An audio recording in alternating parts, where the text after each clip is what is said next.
Salut à tous, on se retrouve aujourd'hui pour parler du FC Barcelone en ce jeudi 1er juin et on commence tout d'abord avec une photo de l'équipe hier soir, parce que hier soir tous les joueurs étaient du côté du Spotify Camp Nou pour dire un petit au revoir, on va dire, à Sergio Busquets par rapport à sa magnifique carrière. Donc Busquets, tu nous manques bien sûr déjà. Donc Busquets, il y avait la famille bien sûr de Busquets avec sa femme et ses deux enfants qui étaient présents. Et Xavi, il a dit, aujourd'hui c'est l'adieu définitif. Busquets emportera avec lui l'affection des gens qu'il a gagné. Il va avoir un impact incroyable. Il va nous manquer. J'ai insisté jusqu'à la fin, mais il le mérite. Donc quand il dit j'ai insisté jusqu'à la fin, en gros, il a insisté jusqu'à la fin pour que Busquets prolonge son contrat. Mais du coup, on sait qu'il a préféré quitter cette équipe du FC Barcelone.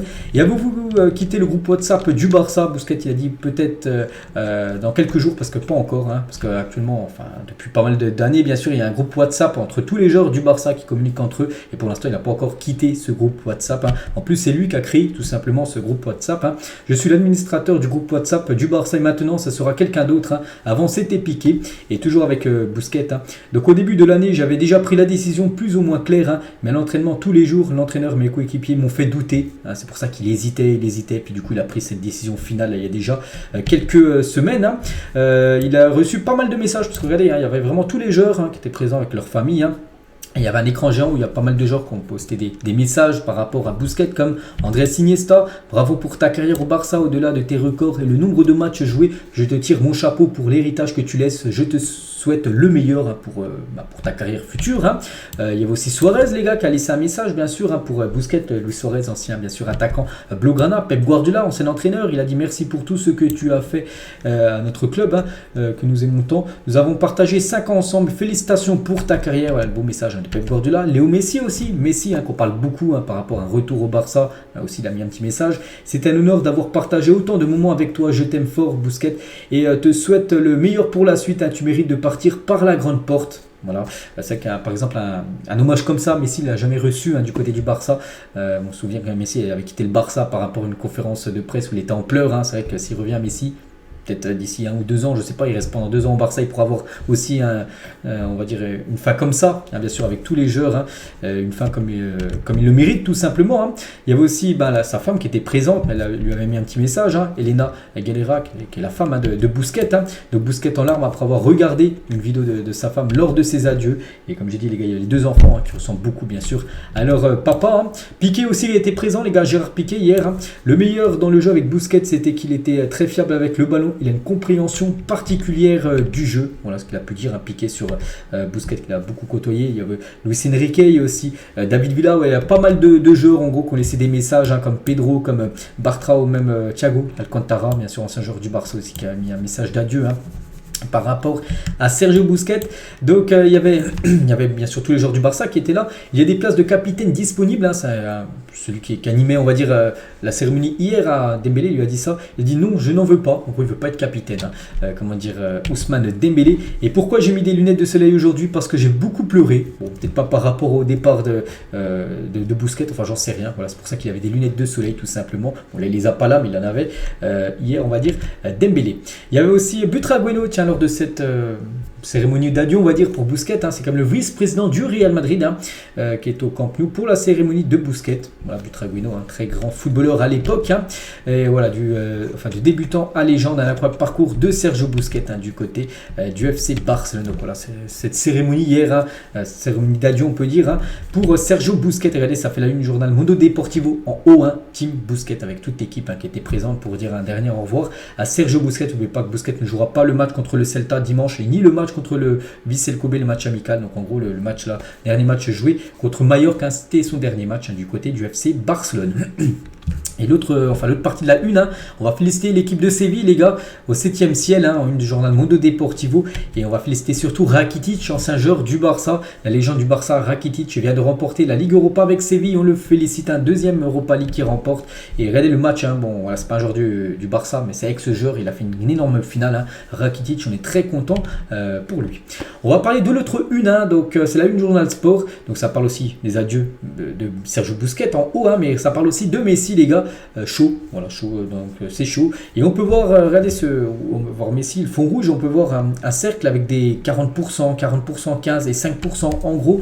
Et les équipes avec le plus de chances de signer Léo Messi la saison prochaine, Al Hilal, 40% de chances de le signer. L'Inter Miami, 40%. Le Barça, seulement 15%. Et un renouvellement au PSG, seulement 5%.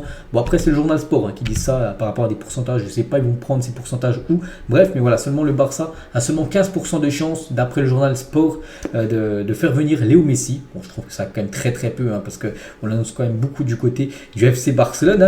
Léo Messi et Gérard Romero, qui était présent hier pour la cérémonie de Busquets. Il est invité, Gérard Romero, vous savez, ce streamer, journaliste espagnol très bien renseigné sur le Barça.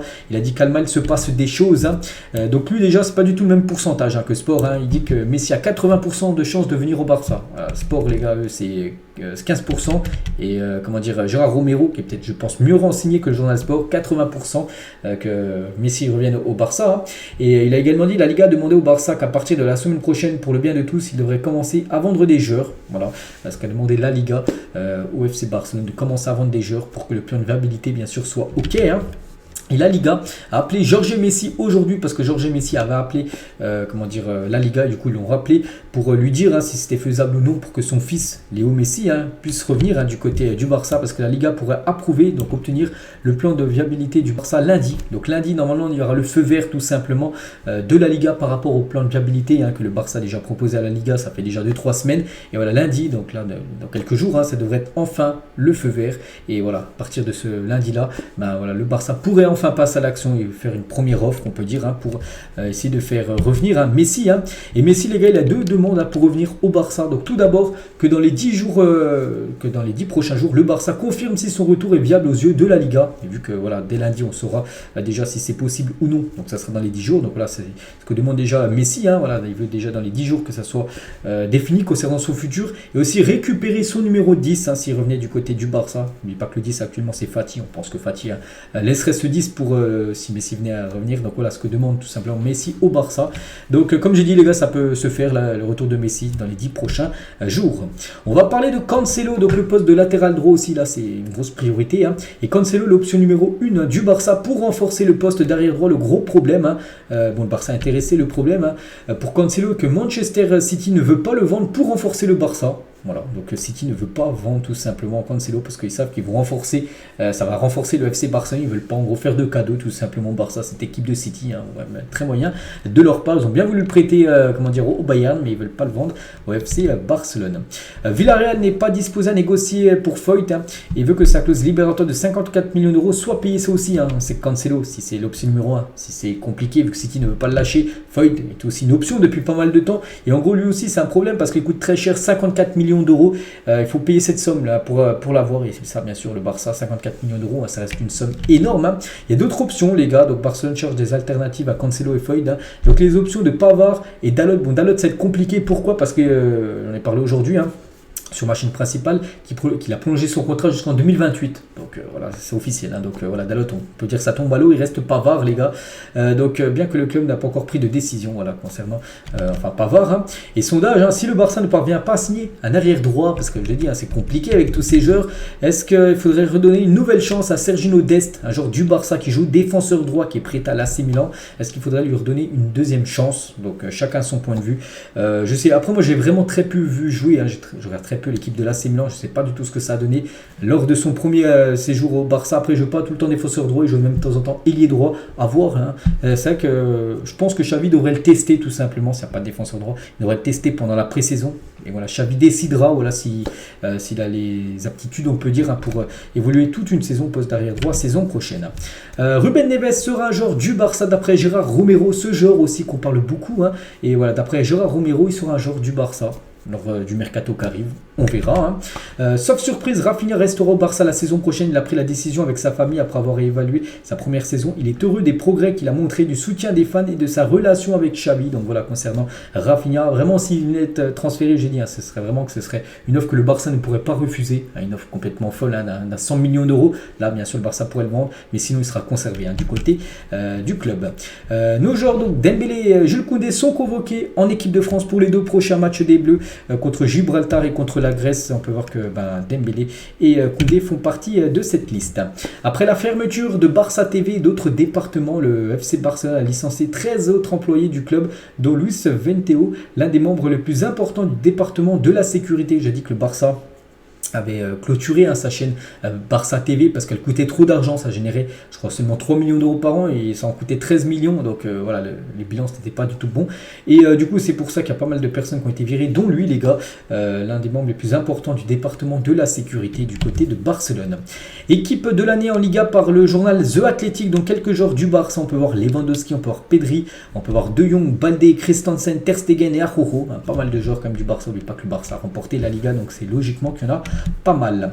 L'ancien membre du conseil d'administration du Barça, il s'appelle Javier Bordas, il a dit il y a eu un moment où nous aurions pu signer Haaland pour 20 millions d'euros, mais Rayola voulait une commission de 20 millions d'euros et du coup ça avait coincé, on peut dire, à l'époque. On peut voir qu'Haaland aurait pu être transféré au Barça pour 20 millions d'euros il y a quelques années.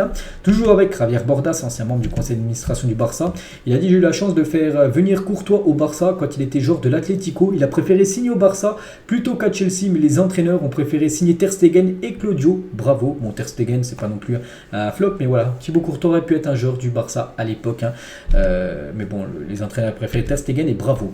Toujours avec Bordas, le Barça a pu signer Mbappé pour 100 millions d'euros, le PSG a signé Neymar et nous voulions un ailier. Le personnel technique a dit que Dembélé était le seul. Nous avions même la possibilité de signer les deux, mais à la fin le Barça a signé Dembélé puis Coutinho. Alors voilà ce qui s'est passé aussi, c'était lors des années 2017.